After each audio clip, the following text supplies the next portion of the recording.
Hello friends, आज हम maths के कुछ टॉपिक्स के बारे में डिस्कस करेंगे, कुछ शॉर्ट ट्रिक्स उनके बारे में। हमारे मैथ्स के टॉपिक आज के लिए होंगे number system and ratio and proportion. तो let's start with number system. Number system में पहले हम डिस्कस करेंगे how we form a number. हम एक नंबर कैसे बनाते हैं। बेसिकली नंबर कैसे बनते हैं? नंबर बनते हैं कि हमारा जो टर्म है वो कौन सी पोजीशन है, उससे हम नंबर फॉर्म करते हैं। Let's explain it with an example. हम इसे एक एग्जांपल से सॉल्व करने की कोशिश करते हैं कि हमारा फर्स्ट टर्म मान लिया x है, 10th टर्म y है, तो हमारा नंबर कैसे बनेगा? 10 टाइम्स ऑफ y, क्योंकि ये 10th टर्म है इसीलिए हम इसे 10 से मल्टीप्लाई करेंगे, प्लस x हमारा 1st टर्म है इसीलिए हम इसको सिर्फ अगर यहाँ पे हम 1 से मल्टीप्लाई कर देंगे ऐसे, तो हमारा टर्म क्या बन जाएगा? 10 times of y plus x। ठीक है, ऐसे ही हम नंबर फॉर्म करते हैं टर्म्स की पोजीशन से, कि वो वंस पे है, टेंस पे है, 100 पे है, 1000 पे है, 10,000, lakh, 10 lakh and so on. इस तरह हम नंबर फॉर्म करते हैं कि वो किस पोजीशन पे है, जो हमारी टर्म है वो किस पोजीशन पे। यहाँ पे हमने सिर्फ 10th टर्म तक का डिस्कस किया है, तो इस तरह उसका फॉर्म बनेगा। ऐसे हम नंबर बनाते हैं। ऐसे अगर हम टर्म की पोजीशन फ्लिप कर देंगे तो वो हमारा सेकंड नंबर बन जाएगा। अगर हम टर्म्स की पोजीशन चेंज कर देंगे, उलट देंगे, तो वो हमारा दूसरा नंबर बन जाएगा। हमारा नंबर बिल्कुल चेंज हो जाएगा। ठीक है, अब इसमें हम कुछ शॉर्ट ट्रिक्स हैं कि जो हम क्वेश्चन सॉल्व करने के लिए यूज़ कर सकते हैं। कि जैसे अगर हमें दो कोई से नंबर ऐसे दिए गए हैं जो एक दूसरे के ऑपोजिट है, जैसे कि ये, जिसमें सिर्फ हम टर्म्स की पोजीशन फ्लिप कर रहे हैं ऑपोजिट नंबर से। ट्रिक 1, वो उसमें ये होता है कि वो 11th के मल्टीपल होते हैं उनके टर्म्स का सम। मतलब अगर किसी दो संख्याओं की संख्या, किसी दो अंकों की संख्या और उसके अंकों को उलटने से बनी संख्या को जोड़ा जाए तो प्राप्त संख्या सदैव 11 का मल्टीपल होगा। ठीक है, मीन्स अगर हम यहाँ पे x प्लस वाई निकालेंगे तो वो हमारा कैसे निकलेगा? 10y plus x plus 10x plus y. ये हमेशा 11 का मल्टीपल होगा। इस ट्रिक से हम डायरेक्टली निकाल सकते हैं। अगर हमें दो संख्याओं का सम डायरेक्टली गिवन है तो हम वहाँ से टर्म्स का सम निकाल सकते हैं। ठीक है, और x और y की वैल्यू भी कैलकुलेट कर सकते हैं। इसको हम एग्जांपल से समझने की कोशिश करते हैं। Let's take an example. Late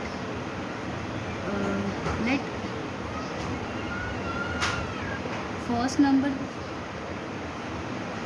हमारा 54, सेकेंड नंबर क्या बन गया? बिल्कुल इसका ऑपोजिट 45। तो अगर हमें इसमें टर्म्स का सम निकालना है, वो हमेशा 11 का मल्टीपल होगा। ठीक है, हमें इसमें x प्लस वाई निकालना है, तो कैसे निकलेगा? 54 plus 45 divided by 11 becomes 99 divided by 11, that is 9। ठीक है, क्योंकि यहाँ से प्रूफ हो रहा है दोनों में x प्लस वाई का सम 9 ही है। ठीक है, ये हम ट्रिक्स एंट्रेंस एग्ज़ाम के लिए भी यूज़ कर सकते हैं। वहाँ पे अगर हमें डायरेक्टली सम गिवन है, सम ऑफ द नंबर्स गिवन है, और हमें कहा जाए कि टर्म्स का सम निकाल के दीजिए, तो हम इस ट्रिक से निकाल सकते हैं। सम is always a multiple of 11। हम उस सम को 11 से डिवाइड कर दें, हमारा सम ऑफ टर्म्स आ जाएगा। ठीक है, ट्रिक सेकंड होती है जो टर्म्स का डिफरेंस होगा वो ऑलवेज अ मल्टीपल ऑफ 9, ठीक है। Means y minus x is equals to 10y minus 10x plus y is always a multiple of 9, ठीक है। हम सिमिलर एग्जाम्पल से लेते हैं कि जिसमें हमारा फर्स्ट नंबर 54 है, सेकेंड नंबर 45 है, तो हमारा y माइनस एक्स कैसे निकलेगा? 54 माइनस 45 डिवाइडेड बाई 9 9, ठीक है।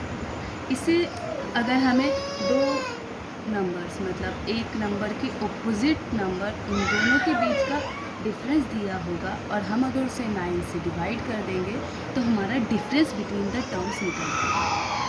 ये भी ट्रिक है, शॉर्ट ट्रिक है, जो कि हम डायरेक्टली यूज़ कर सकते हैं कोई क्वेश्चन को सॉल्व करने के। इसके लिए कोई हमें डिटेल्ड डिस्क्रिप्शन की ज़रूरत नहीं है, तो ये तो डायरेक्टली हमें यहाँ से समझ आ रहा है कि 9 का मल्टीपल, ठीक है। अगर हमें सम ऑफ टर्म्स निकालना है तो 11 का मल्टीपल होगा, डिफरेंस ऑफ टर्म्स निकालना है 9 का मल्टीपल होगा, ठीक है। ट्रिक 3 में एज्यूम करो कि यहाँ पे n पर्सन है, n नंबर ऑफ पर्सन है और कोई पार्टी हो रही है, वहाँ पे n नंबर ऑफ पर्सन्स हैं, उन सब ने एक दूसरे को गिफ्ट्स दिए हैं।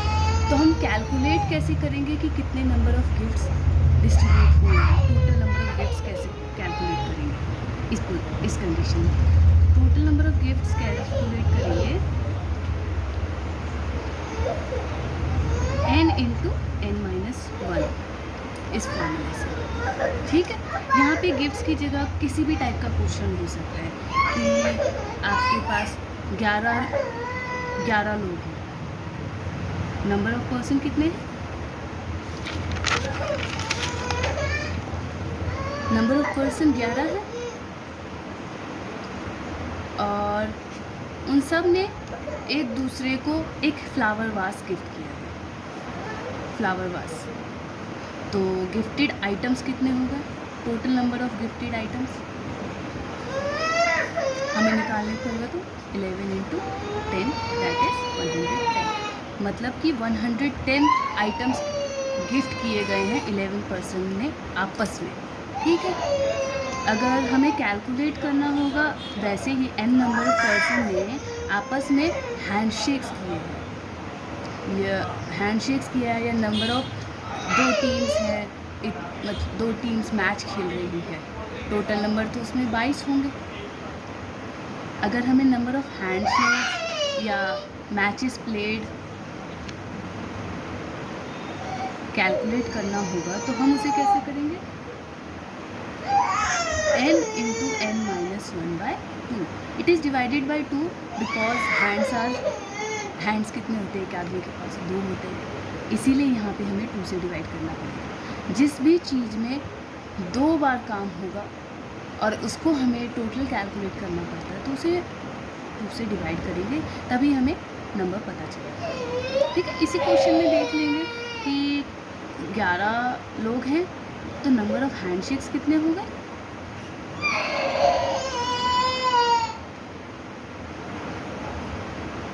11 इंटू 10 अपॉन 2 55, 55 मतलब 55 बार लोग एक दूसरे से हाथ मिलाएंगे, ठीक है। ठीक है, लेट्स गो टू रेशियो।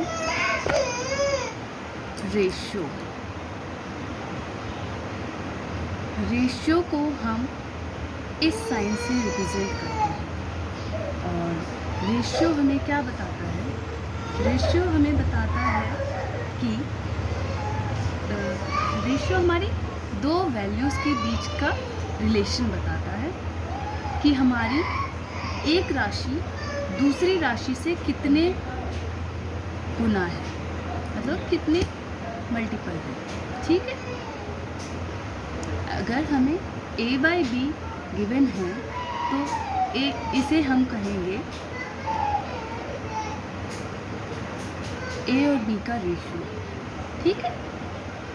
तो हम इसे कहेंगे ए और बी का अनुपात, तथा और हम इसको रिप्रेजेंट करेंगे ऐसे, ठीक है।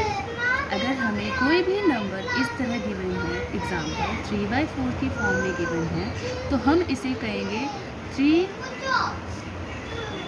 रेशियो 4, और इसे हम रिप्रेजेंट कैसे करेंगे 3:4, ठीक है।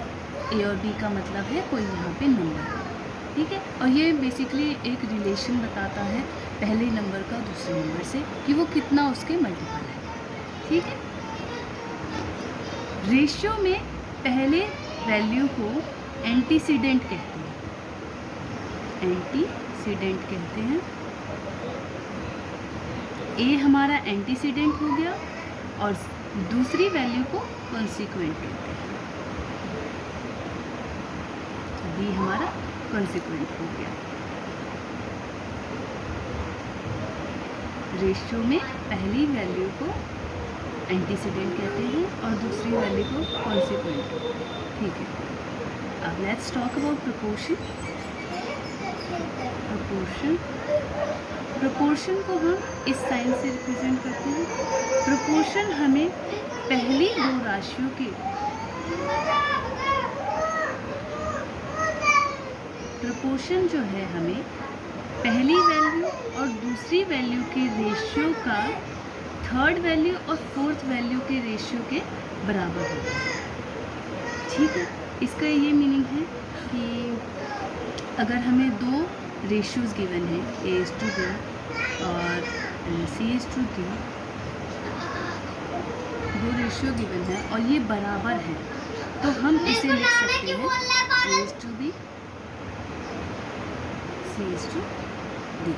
इसी को हम प्रोपोर्शन कहते हैं या समानुपात के रूप में, समानुपात, ठीक है।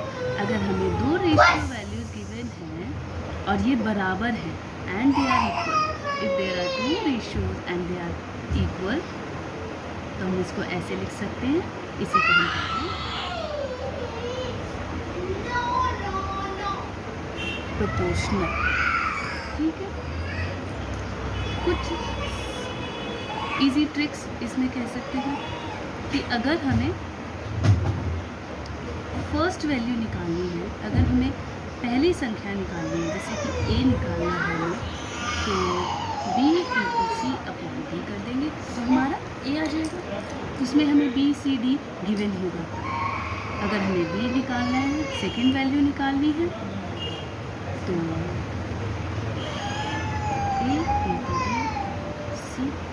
C निकालना है, A/B, D निकालना है, तो B/C/A, सारी वैल्यूज हम निकाल सकते हैं,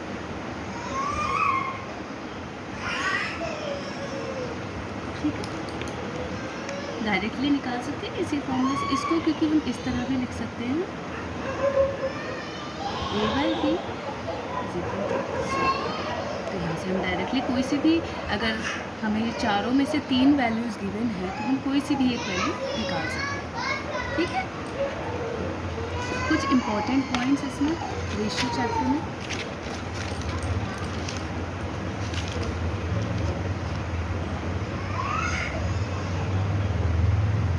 important points in the sense कि कुछ डायरेक्ट टर्म्स और मतलब डायरेक्ट टर्म्स, उनको डायरेक्टली कैसे सॉल्व किया जा सकता है। जैसे कि पहला है मीन प्रोपोर्शनल, मध्य समानुपाती, मीन प्रोपोर्शनल। अगर हमें कोई रेशियो गिवन है, जैसे कि A:X, X:B, तो हम यहाँ से मीन प्रोपोर्शनल निकाल सकते हैं। इस x की वैल्यू क्या होगी, √AB, ठीक। कोई हमें प्रोपोर्शनल वैल्यू दी गई है, इसको या फिर हम ऐसे भी लिख सकते हैं कि A/X = X/B, तो ये क्या बन जाएगा, x² = AB, तो यहाँ से हमारे x की वैल्यू क्या हो जाएगी, √AB। मीन प्रोपोर्शनल का यही होता है कि अगर हमें कोई रेशियो दे रखा है, चाहे प्रोपोर्शनल वैल्यू दे रखी है, तो उसमें हमें अगर मीन प्रोपोर्शनल पूछेगा तो √AD। ठीक, ये हो गया मध्य समानुपाती। सेकंड हुआ कंपाउंड रेशियो, जटिल अनुपात, कंपाउंड रेशियो। जैसे हमें रेशियो वैल्यूज़ गिवन है A:B, C:D एंड E:A, तो हमारा कंपाउंड रेशियो क्या होगा? A:(C:(E)/B:(D)(F)। हमें कोई 3 रेशियो वैल्यू गिवन होगी और हमें कहा जाएगा कि उसका कंपाउंड रेशियो बताइए, जटिल अनुपात बताइए, तो वो हम डायरेक्टली इस फॉर्म में डाल सकते हैं। ऊपर हम एंटीसीडेंट्स का मल्टीप्लिकेशन ले लेंगे, नीचे हम कॉन्सिक्वेंस का मल्टीप्लिकेशन। ठीक है, ठीक। अब अगर हमें कहेगा कि थर्ड टर्म आता है हमारा डुप्लीकेट रेशियो, द्विघाती अनुपात। अगर हमें कोई रेशियो गिवन है A:B, तो उसका द्विघाती अनुपात या डुप्लीकेट रेशियो क्या होगा? A²/B²। कोई हमें रेशियो गिवन है, ये हमें गिवन है, तो उसका डुप्लीकेट रेशियो क्या होगा? A²/B²। ये हुआ द्विघाती अनुपात। या अगर हमें पूछेगा सब डुप्लीकेट रेशियो,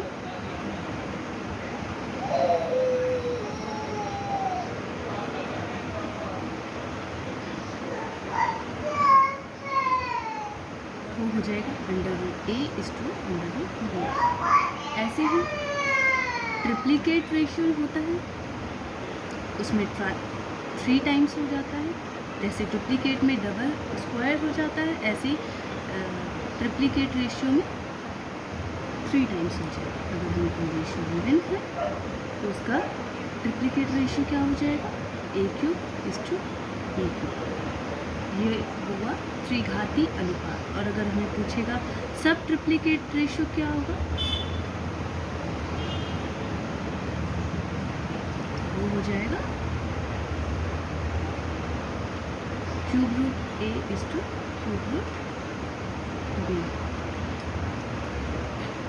फिफ्थ में अगर हमें कहेगा कि इन्वर्स और रेसिप्रोकल रेशियो बताओ, कोई हमें रेशियो गिवन होगा और उसका कहेगा इन्वर्स या फिर रेसिप्रोकल रेशियो बताओ, विलोम अनुपात बताओ। हमें रेशियो गिवन है A:B, तो उसका इन्वर्स और रेसिप्रोकल रेशियो क्या होगा? 1/A:1/B। ठीक है, तो ये कुछ बेसिक्स नंबर सिस्टम और रेशियो प्रोपोर्शन चैप्टर की।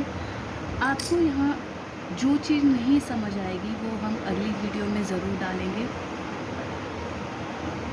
ये वीडियो काफ़ी हेल्पफुल होगा जो बेसिक्स क्लियर करना चाहते हैं और एंट्रेंस एग्ज़ाम वगैरह के लिए भी प्रिपेयर करना चाहते हैं, कि मैं इसमें कुछ शॉर्ट ट्रिक्स, शॉर्ट फार्मूला जो डायरेक्ट आप यूज़ करेंगे तो क्वेश्चन आंसर्स सॉल्व हो सकते हैं। ठीक है, तो ज़रूर वीडियो देखिएगा, ध्यान से देखिएगा, और जो चीज़ नहीं समझ आएगी वो हम आगे अपनी अगली वीडियो में ज़रूर दिखाएंगे। Thanks for watching, please subscribe. Thank you.